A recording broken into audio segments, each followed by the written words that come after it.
Hey guys, are you thinking about buying new construction or building a home? Well, before you do that, you must watch this video before you move a muscle.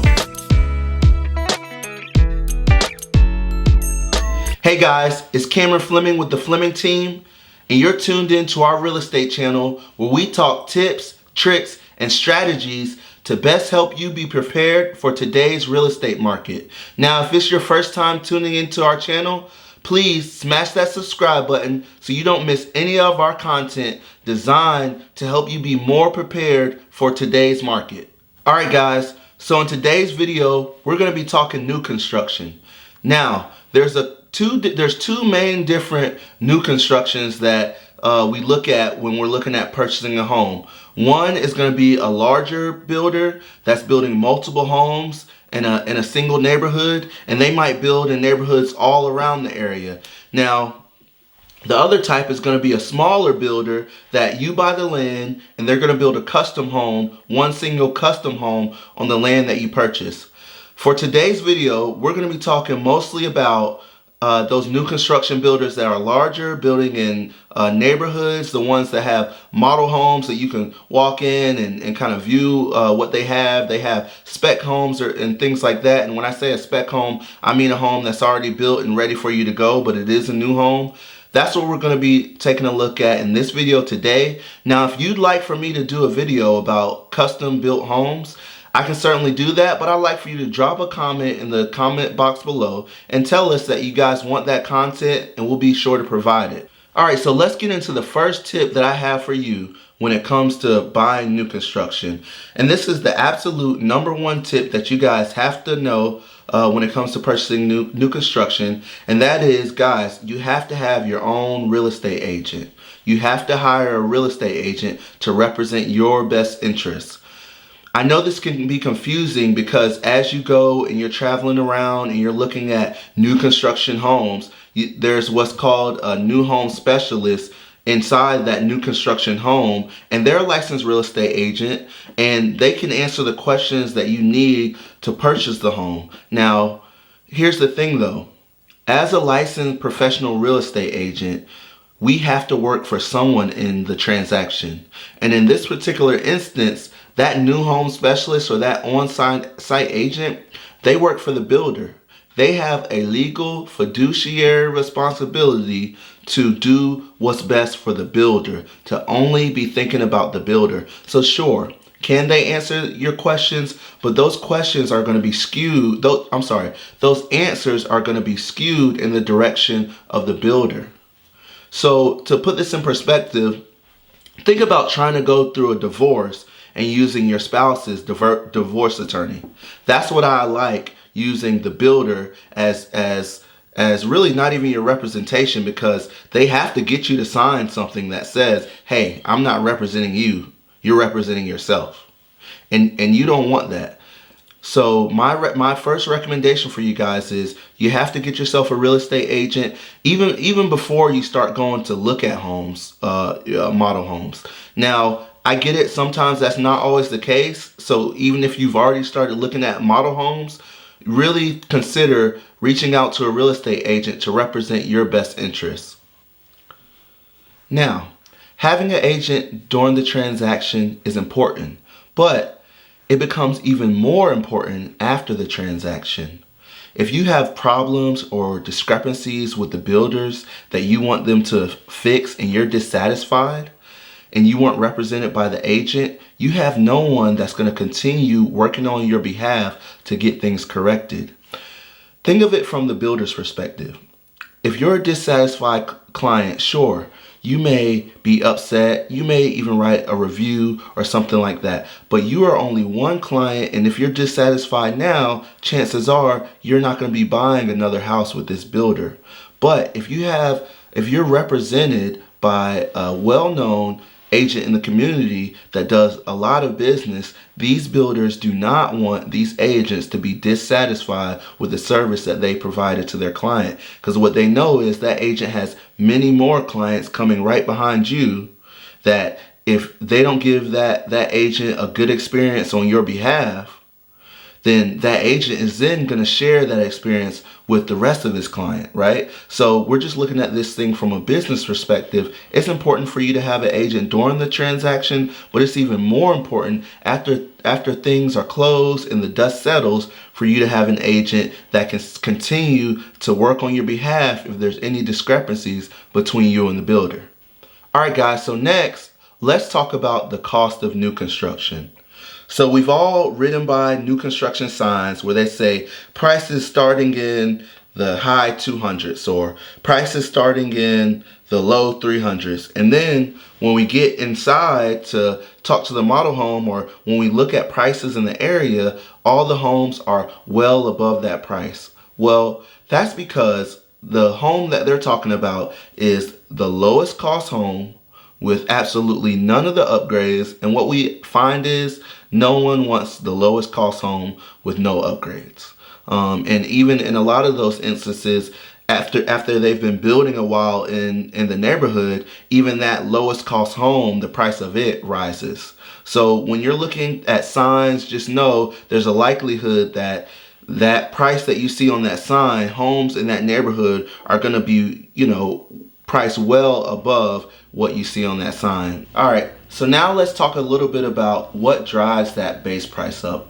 The first thing we're going to take a look at is lot premiums. Now, what a lot premium is it's going to be for those more desirable locations in a neighborhood, like a corner lot or a cul-de-sac, or if the community has a pond in the area. Typically those home sites that are more desirable are going to have an expense to them. So that's going to be kind of the first thing that kind of drives up the price that you see. The next thing we're going to take a look at is construction additions. Okay, so let's say that the floor plan that you love is a four bedroom floor plan, but they have an option for a fifth bedroom. Well, when you add that fifth bedroom, or let's say they have an option for an additional bathroom, when you add that extra bathroom, that is going to cause the price of the home to go up even more.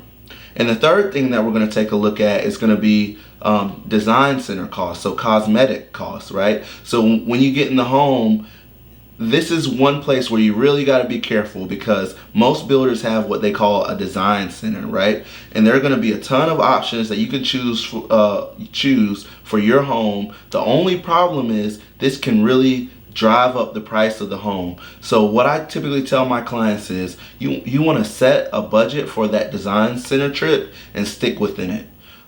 Because the last thing you want to do is buy a home that you put way too many upgrades in and that's overpriced, and potentially have an appraisal issue where the home doesn't appraise. So I always say set a budget and try to stick to that budget if you're going to be adding additional features in the design center. I usually tell people to stick to things that are tough to change, like the kitchen and flooring. Hey guys, we're halfway through this video and we have some really important information coming up on the second half. But before we get there, I'm curious, what's your number one must-have feature in your new home? Drop a comment below. I'd love to hear it. And don't forget to like this video and hit the subscribe button so you don't miss out on any of our content designed to help you be prepared in today's market. Next, we're going to talk about closing costs. Now, closing costs for new construction is typically going to be higher than closing costs for a resale. The reason for this is some of the fees that sellers typically pay for on a resale, the builder is going to push off onto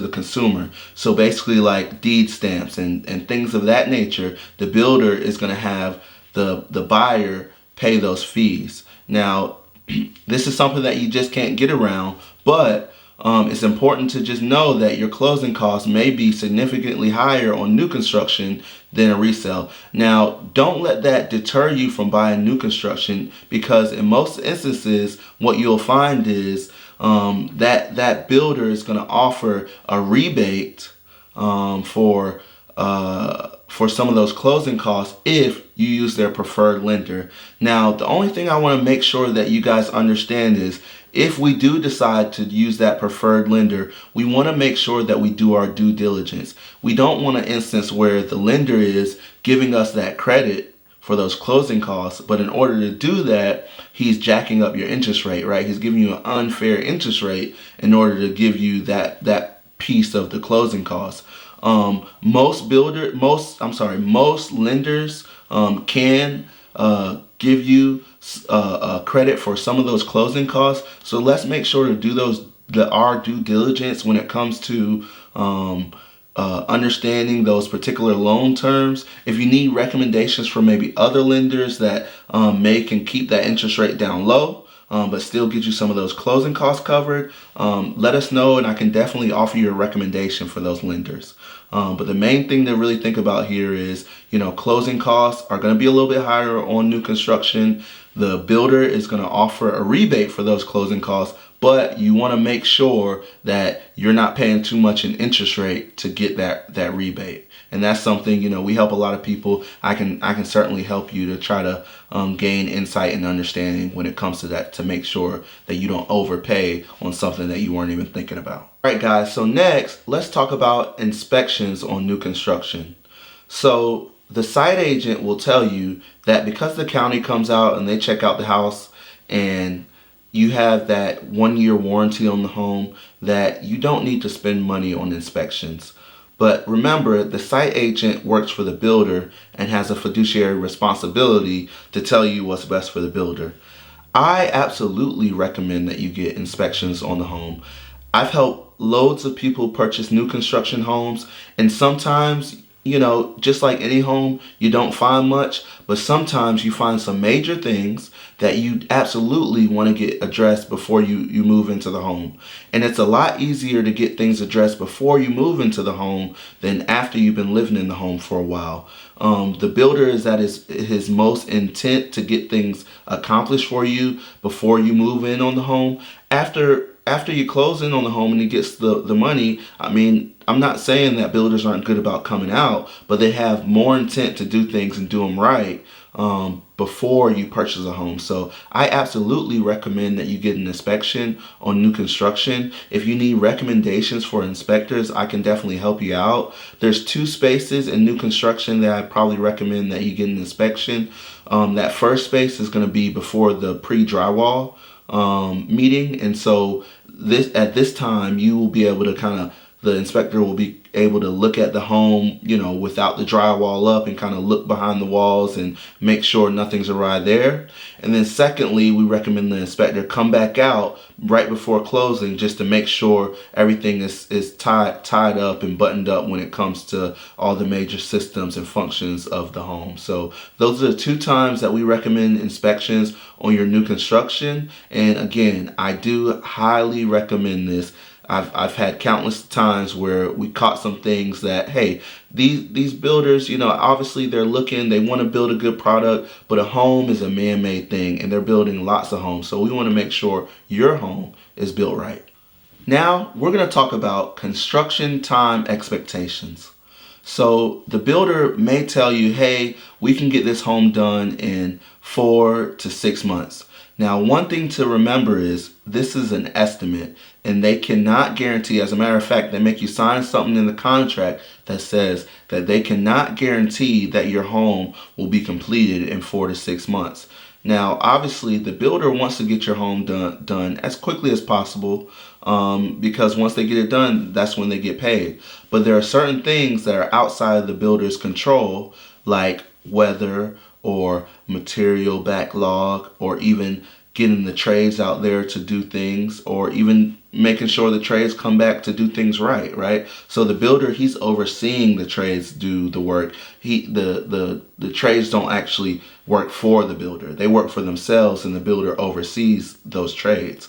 So there's a multitude of things that can cause delays in your transaction. So what I recommend for you is, if you're going to be building a home from the ground up and you have a lease expiring close to the time, or you have a home that you're selling that's going to be closing close to the time that you're supposed to, your new construction home is supposed to be built and you're supposed to close on it, I recommend that you go ahead and look into a backup plan just in case that home needs a little bit more time to get ready. I know it stinks, but you'll be happy that you go ahead and create a backup plan on the front end, because delays happen all the time, and we want to make sure that you're prepared for those delays and your family isn't just, out and about without a place to live while delays happen, because they certainly can happen. Now, if you're in a place where you can't have any delays, but you still want new construction,